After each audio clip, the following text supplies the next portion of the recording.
میں آ تو گیا ہوں آگے کیا افتخار صاحب، تو دو طرح کے سینیریو سامنے آ گئے. ہم تو جو نون لیگ نعرے لگا رہی ہے اور جو بیانیاں دے رہی ہے وہ بات کر رہے تھے کل کیا ہوگا، لیکن یہ تو کل سے پہلے آج میں ہی ایک تضاد ہے. جیسے ایک نصرت جاوید صاحب نے بات کی توتیا من موتیا اس گلی نہ جا، اور پھر شہزاد صاحب کہہ رہے ہیں کہ قبولیت تھی تو آ تو گئے ہیں مگر مقبولیت نہیں ہے. آپ کس طریقے سے دیکھ رہے ہیں؟ الیکشن سے پہلے ہی معاملات خراب ہیں کیا؟ میں پوچھنا یہ چاہتا ہوں آپ لوگوں سے کہ جس کی مقبولیت ہے تو پھر اس کو کیوں نہیں آپ آنے دیتے؟ تو آپ اس مسئلے میں اپنے آپ کو کیوں پھنسا رہے ہیں، ملک کو کیوں پھنسا رہے ہیں؟ اور باقی جو آپ نے باتیں کی فوج کے حوالے سے، تو فوج کا جو ہائبرڈ نظام ہے، کیا آپ کو ضیاء الحق کا نظام ہائبرڈ نظام نظر نہیں آتا جس میں 85 کے غیر جماعتی انتخابات ہوئے؟ اور ایک ایسی ڈکٹیٹرشپ تھی. نہیں آپ پلیز دیکھیں نا، ایسے نہ کریں. آپ نے جو کہنا ہے آپ نے اس نے کہہ دیا. Let me explain my point of view on your questions. میں حیران ہوں کہ آپ کو وہ نظر نہیں آتا.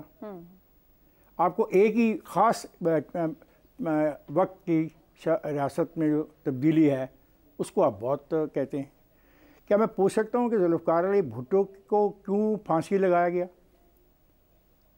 وہ تو ایسا نہیں کرتا تھا.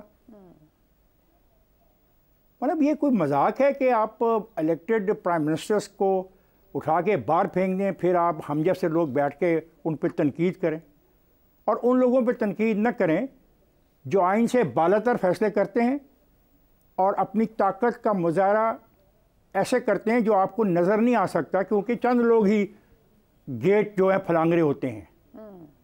آپ کو وہ نظر نہیں آتا. یہ افسوس کی بات ہے. آپ مجھے بتائیں کہ موجودہ اسٹیبلشمنٹ کے پاس نواز شریف کے علاوہ چوائس کیا ہے؟ اگر کوئی چوائس ہے تو اس چوائس کو آگے لے کے آئیں. اور آپ جس طرح کے خدشات کا اظہار کر رہے ہیں، مقبولیت نہیں وہ ثابت کر سکتے اور وہ 5 6 سے 11 تک نہیں پہنچ سکتے، تو اگر یہ بات آج ہمارے علم میں آ گئی ہے کہ وہ 6 سے 11 تک کی نشستیں حاصل کرنے کی کھیل میں کامیاب نہیں ہو سکتے، تو پھر کیوں نہ کسی اور کو موقع دیا جائے؟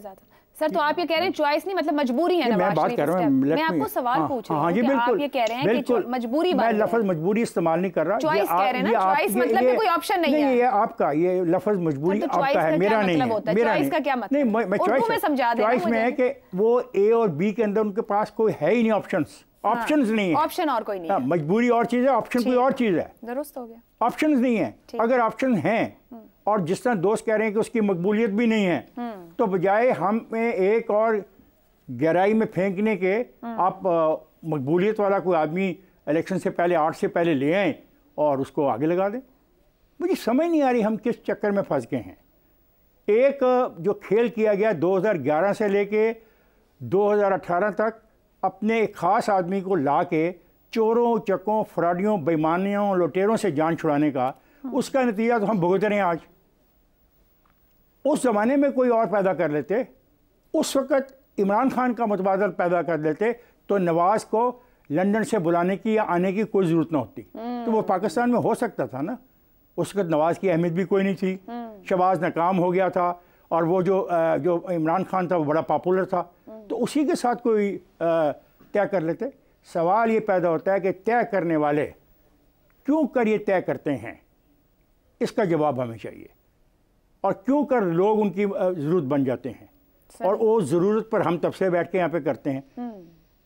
تو آج پاکستان کی ضرورت صرف ایک ہے کہ یہاں پہ پہلی بات انتخاب ہوں، دوسری بات ایک ایسی حکومت وجود میں آئے جس میں سب لوگ تقریباً شامل ہوں، تاکہ ہم آگے بڑھ کے جو اصل عذاب ہم فیس کر رہے ہیں معیشت کا، اس پہ ہم قابو پا سکتے. درست ہے.